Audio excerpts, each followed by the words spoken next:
बड़ा दुर्भाग्यपूर्ण है कि सदन की कार्रवाई को बार बार कांग्रेस के सदस्य चलने नहीं दे रहे हैं और बहुत ही कानूनी स्पष्ट परिस्थिति होने के बावजूद अनाप शनाप बयान देके विषय को से लोगों को भ्रमित करने की कोशिश कर रहे हैं। कांग्रेस ने कल सत्याग्रह भी किया। ये अलग बात है कि कोई बहुत ज्यादा जनता में उसका उत्साह नहीं दिखा। अलग अलग प्रदेशों से जो खबर आ रही है उसमें कोई लोग नहीं दिखे बड़े पैमाने पे सत्याग्रह करते। आज काले कपड़ों में सदन में आए। कब तक कांग्रेस पार्टी इतनी छोटे स्तर की राजनीति करती रहेगी? मैं पूछना चाहता हूं, चाहे वो सत्याग्रह हो या काले कपड़े पहनने, वो उससे क्या लोकतंत्र के मंदिर को अपमानित करना चाहते हैं? देश के कानून व्यवस्था को अपमानित करना चाहते हैं? क्या वो काले कपड़े जो पिछड़े समाज, जो ओबीसी के लिए अशब्द कहे गए हैं राहुल जी द्वारा, उसको वो जस्टिफाई करना चाहते हैं? क्या जिस कोर्ट ने, न्यायालय ने उनको कन्विक्ट किया है उसके खिलाफ प्रदर्शन था? क्या ये सुप्रीम कोर्ट के खिलाफ प्रदर्शन था जिसने निर्णय लिया कि अगर कोई भी व्यक्ति 2 वर्ष की इसके ऊपर सजा आती है तो ऑटोमेटिकली डिस्क्वालीफाई हो जाता है? और या वो प्रदर्शन अपने खुद के नेता राहुल गांधी के विरोध में था, जिन्होंने 2013 में वो अध्यादेश और कानून फाड़कर प्रेस के सामने एक प्रकार से नींव रखी, जिसके तहत आज वो ऑटोमेटिकली डिस्क्वालीफाई हो गए।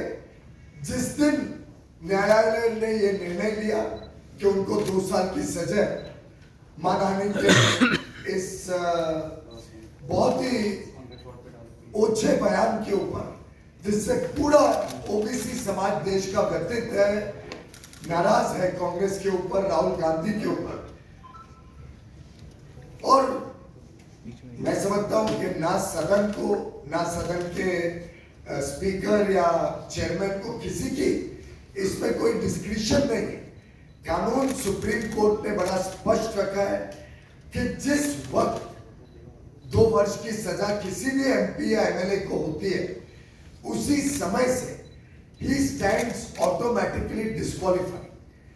स्पीकर ने तो सिर्फ अपनी जिम्मेदारी निभाई जो उनके पास, जिसमें उनके पास कोई डिस्क्रिशन नहीं। और ये है लिस्ट।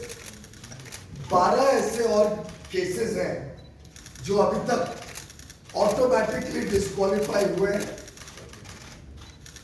सुप्रीम कोर्ट के निर्णय के तहत। आपको ध्यान होगा, सबसे पहले तो 2013 से ये मामला चल रहा है।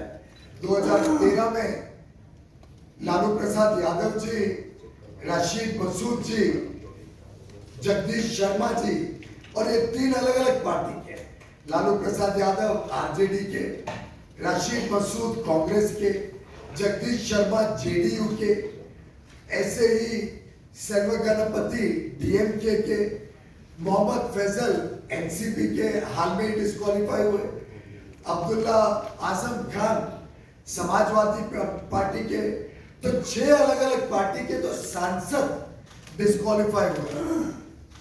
उस समय क्या कोई आंदोलन तो दिखा नहीं, कोई काले कपड़ों में दिखा नहीं, कोई सत्याग्रह में पे नहीं दिखा।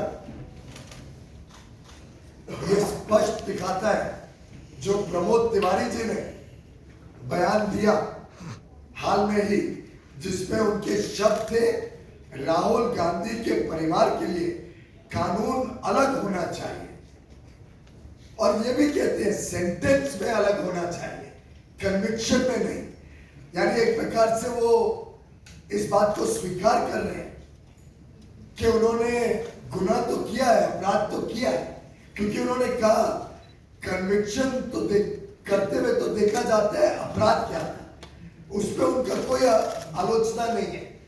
वो एक्नॉलेज करते हैं कि अपराध किया और कहते हैं सेंटेंस पे अलग कानून होना है।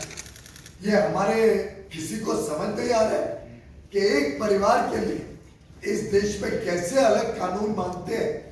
मैं समझता हूं इससे बड़ा घोर अपमान भारत के कानून का और कानून व्यवस्था का नहीं हो सकता है। ये फिर एक बार एक डायनेस्टिक पॉलिटिक्स, परिवारवाद की जो उनकी राजनीति है, उसका परिचय कांग्रेस दे रही है।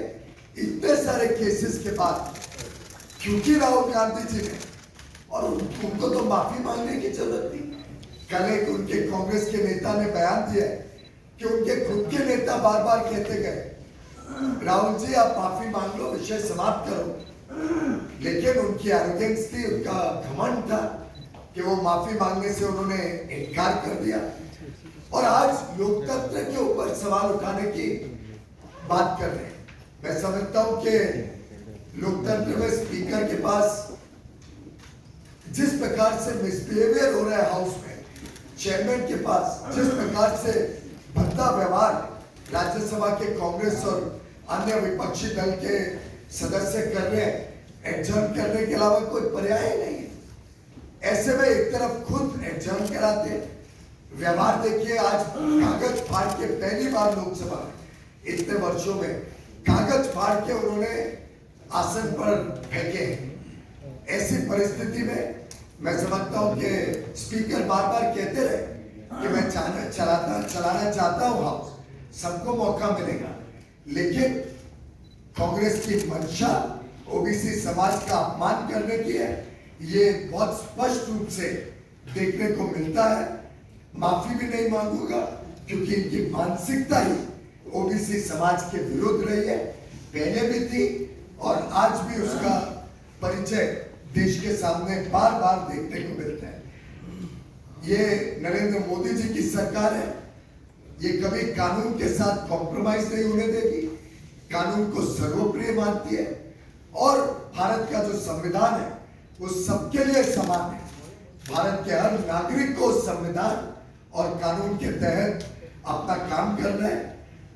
और मैं ये भी समझना चाहता हूं कि आखिर 4 साल तक केस चला, इतनी सारी हियरिंग्स हुई, फाइनल हियरिंग तक में उनके 6 बड़े बड़े नेता हैं।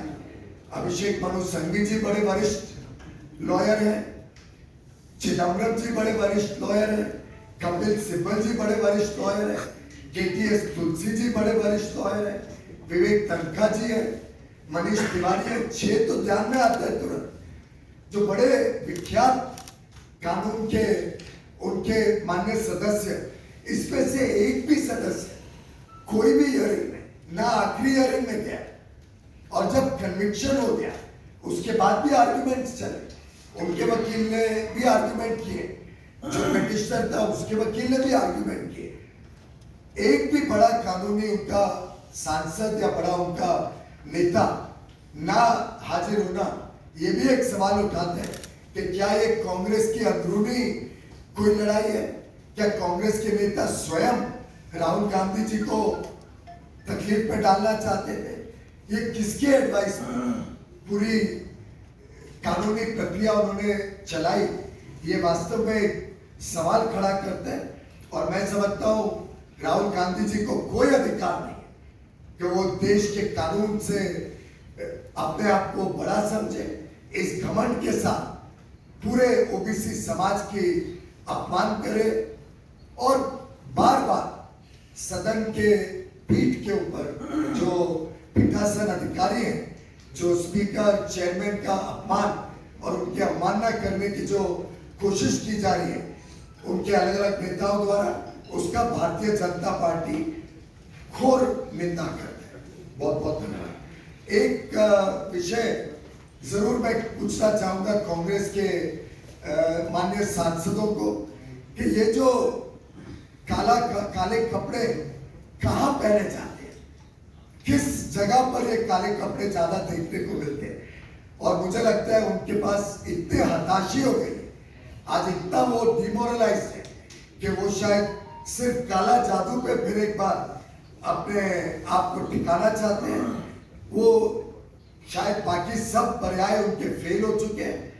ऐसी परिस्थिति में उनके पास सिर्फ काला जादू ही एक रह गया है, लेकिन ये नहीं समझते कि जनता का विश्वास वो पूरी तरीके से खो चुके हैं और आप कुछ भी कर लें, अब जनता उनके ऊपर विश्वास नहीं करेगी।